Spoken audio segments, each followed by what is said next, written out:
They say no one ever truly escapes the Emperor's gaze, even in the blackest corners of the galaxy, where the Astronomicon fades and the stars burn dim.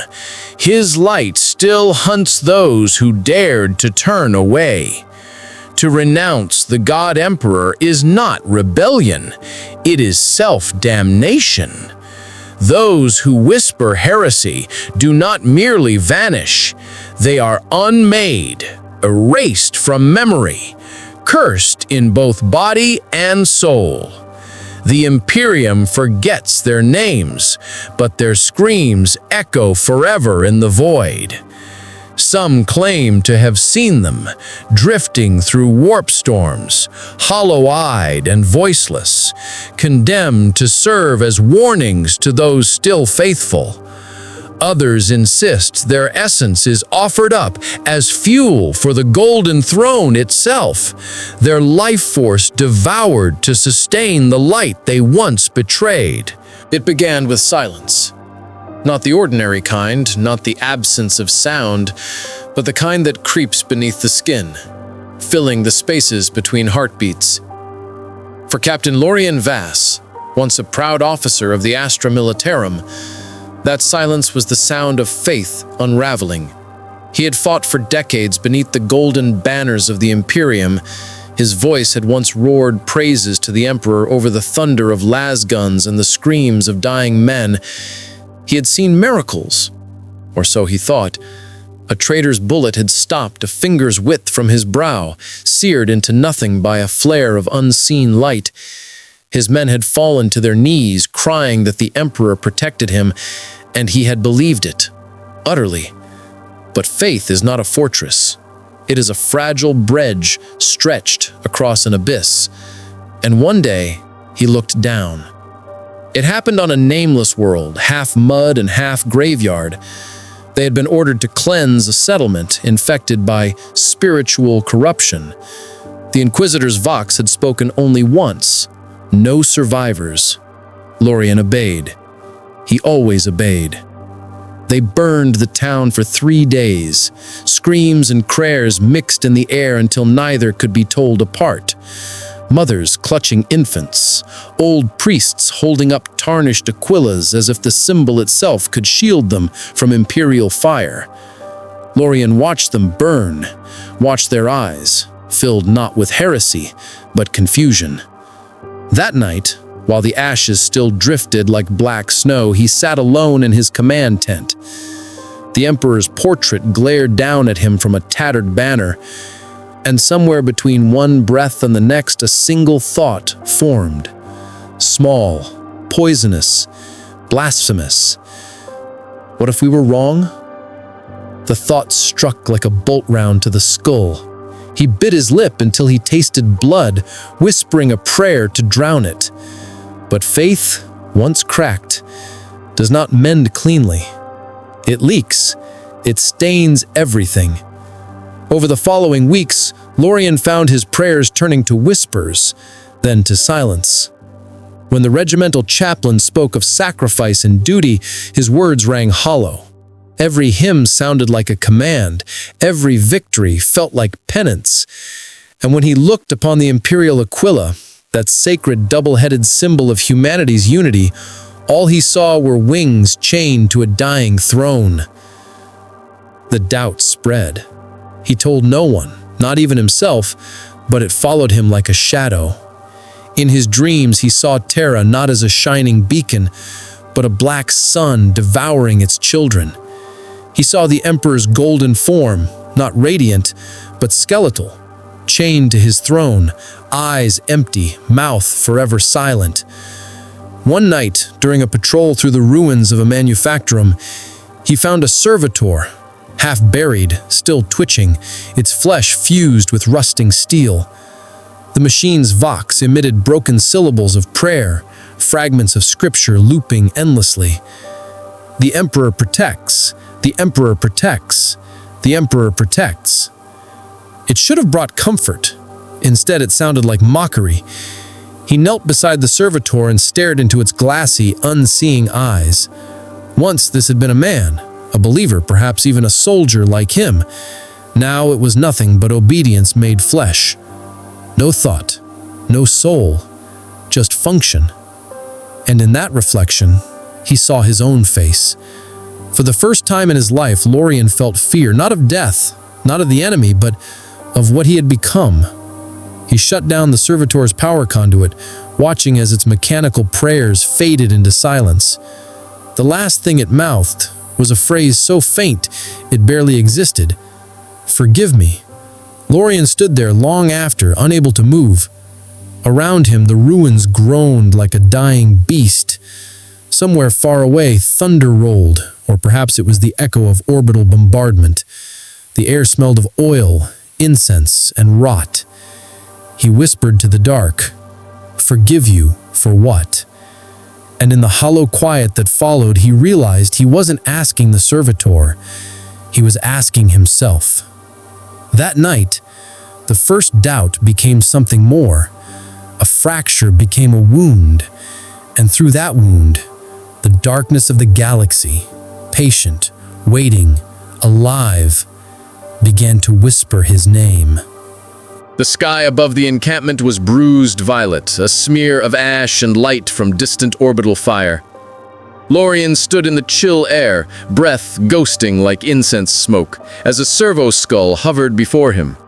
Its vox grilla crackled with the voice of Inquisitor Sareth Dalmir, calm, sharp, and heavy with command. "Captain Lorien Vass," it said, "you are to report to the Inquisitorial Sanctum immediately. Bring no escort." Those words froze the blood of every soldier who heard them. To be summoned alone by an Inquisitor was a fate no man desired. For most, it ended in silence and smoke. Lorien gave no sign of fear. He only nodded, watching the servo skull drift away into the rising fog. Around him, his men exchanged glances. Pity, perhaps, or quiet relief that it wasn't them. He didn't blame them. Faith had become survival, loyalty a shield. The sanctum was built within the ruins of a cathedral. Its stained glass windows were shattered, but the light that filtered through was still red, as if the glass itself remembered the blood of martyrs. Two stormtroopers in black carapace armor stood guard at the entrance, helms blank, motionless. Inside, the air was thick with incense and static. Cherub servitors fluttered through the gloom, their tiny hands clutching candles that dripped wax like tears. The Inquisitor stood before the altar, his silhouette framed by the glow of a hollow sigil shaped like the Imperial eye. Sareth Dalmir did not look like a monster. That made it worse. His face was almost serene, pale, unscarred, his eyes steady and cold. But there was something in them that made Lorien's throat tighten, a stillness too perfect to be human. "Captain Lorien Vass," he said softly, "you've been troubled." The words struck like a knife. No accusation, no proof, just certainty. Lorien bowed his head. "My only trouble, my lord, is failing to serve the Emperor as perfectly as I must." The Inquisitor's lips curved, not quite a smile. A well-rehearsed answer, yet the Emperor demands honesty, not recitation. He gestured toward the altar, a slab of black stone carved with the aquila. Upon it rested a relic, a human skull encased in gold, its sockets filled with burning candles. "Kneel." Lorien obeyed. "Tell me," Dalmir said, circling him like a hawk, "when you durned that settlement, what did you feel?" "Duty," Lorien replied, his voice tight. "Not sorrow?" He hesitated. "Sorrow for their souls." The Inquisitor leaned close, "and not for your own." For a heartbeat the world froze. The scent of incense grew heavier, cloying, suffocating. Lorien's mouth opened, but no words came. In that silence, something unseen seemed to press down upon him, a presence vast and cold as the void between stars. He whispered, I serve the Emperor." "Do you?" The Inquisitor's tone did not rise, yet it carried a weight that felt infinite. "Or do you merely obey?" A tremor passed through Lorien's hands. For a fleeting instant, he thought he saw something flicker behind the Inquisitor.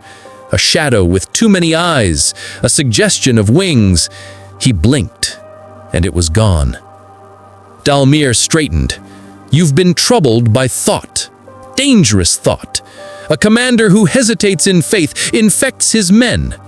Doubt is contagion, and contagion must be purified." The Inquisitor raised a hand.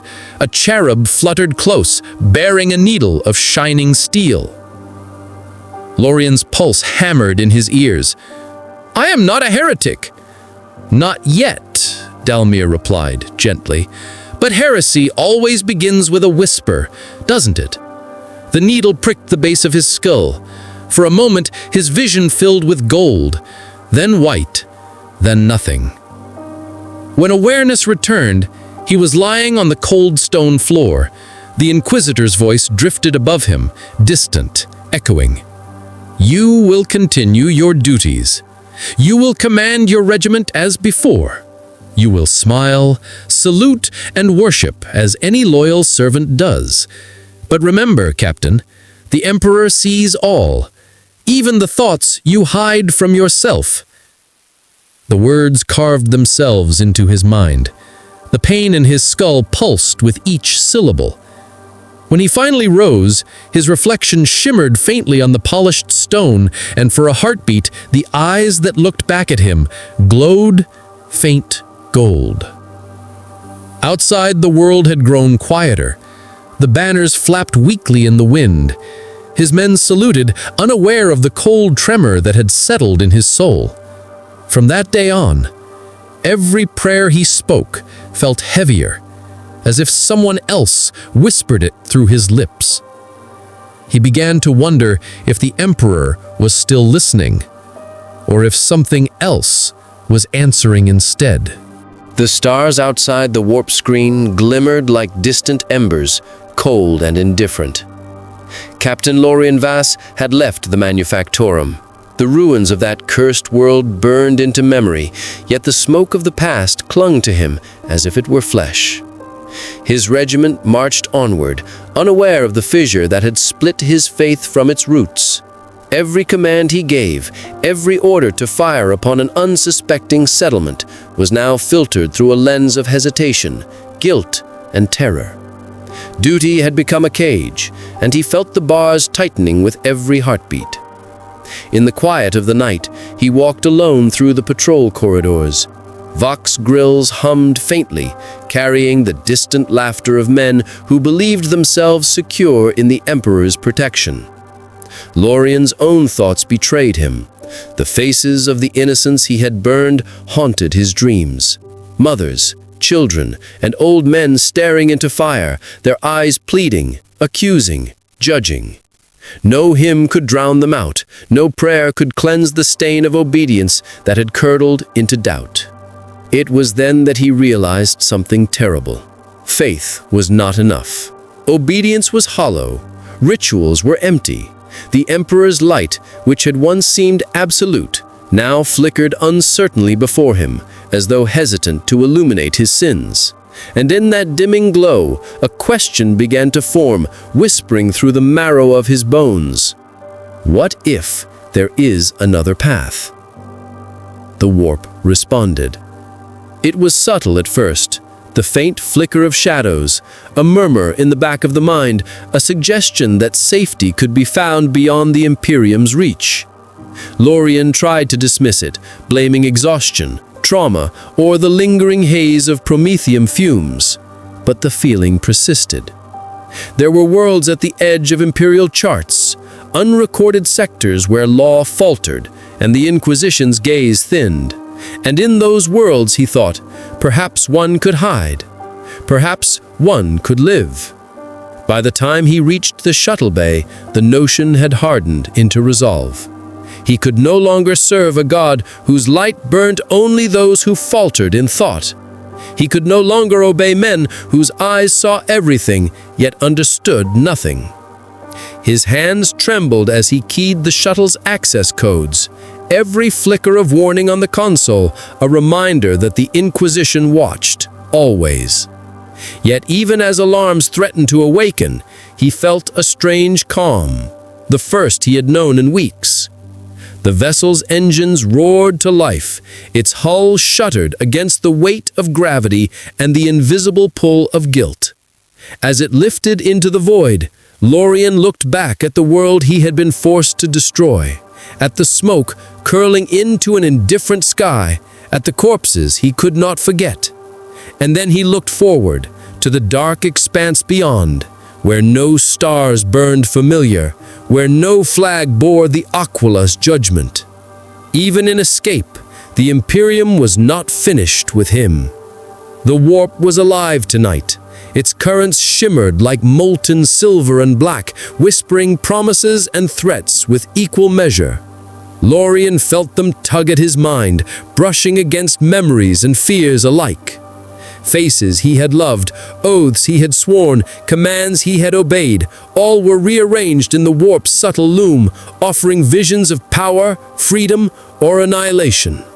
The lines between reality and illusion blurred, and for the first time, Lorien questioned not only the Emperor's judgment, but the very nature of truth itself. Then came the first sign that he was not alone. A pulse of energy flickered in the nav computer, a distortion in the warp screen. It was subtle, almost imperceptible, yet unmistakable. A signal that something watched, studied, and anticipated his every move. A warning? Or an invitation? Lorien did not know.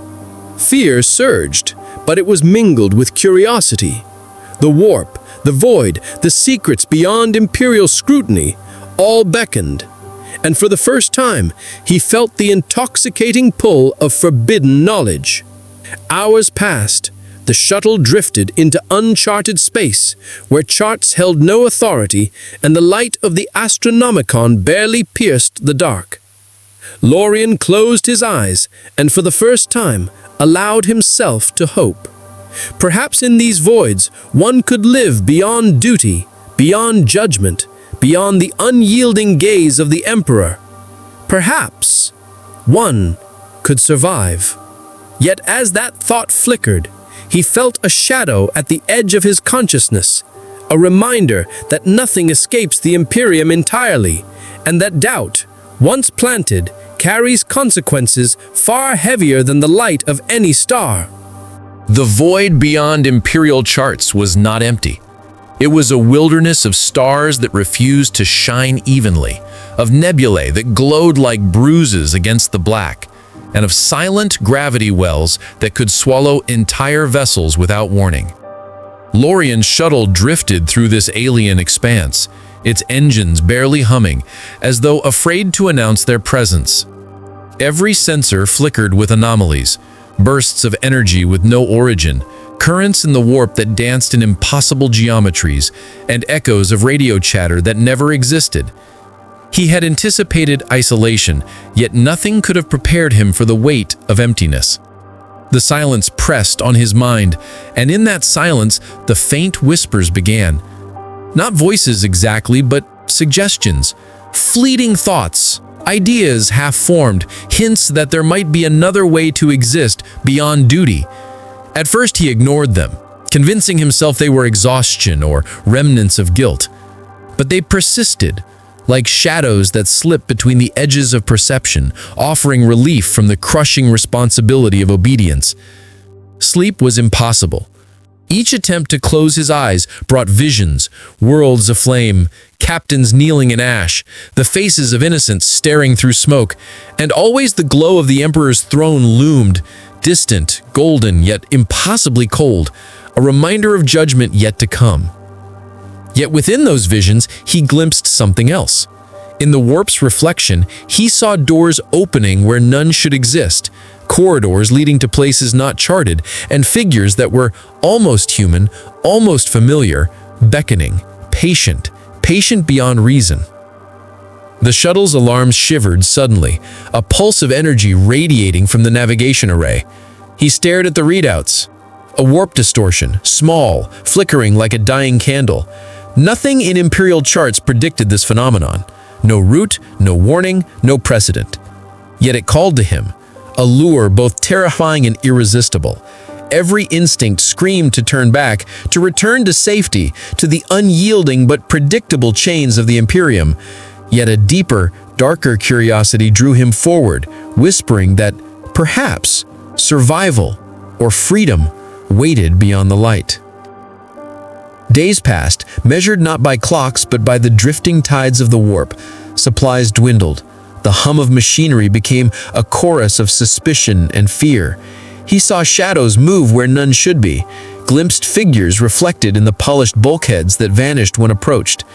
He began to speak aloud to the void, half to maintain sanity, half in hope that it would answer.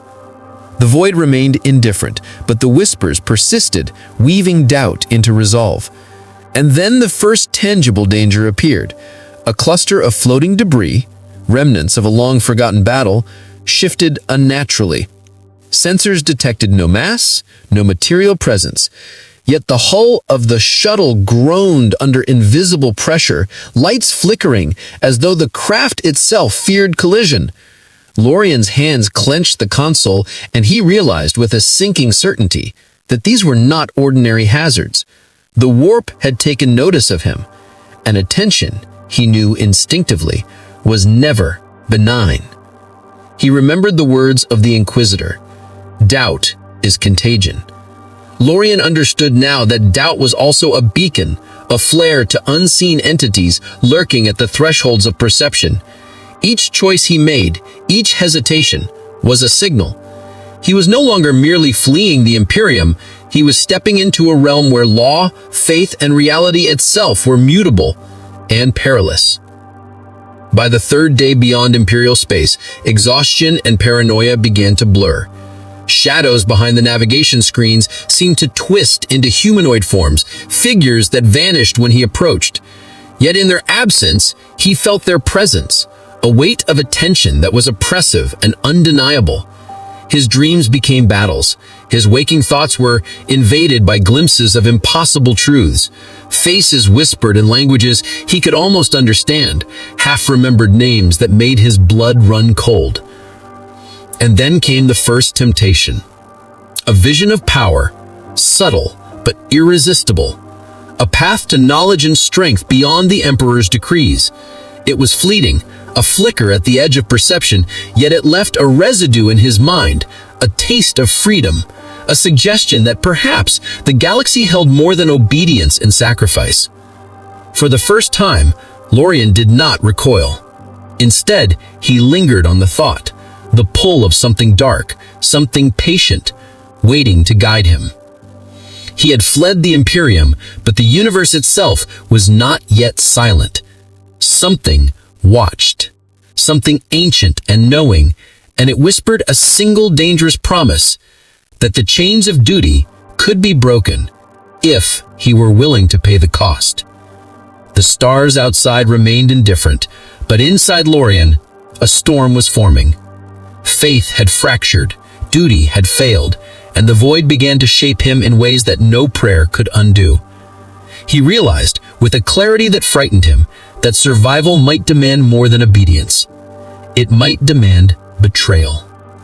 And somewhere in the distance, the warp smiled.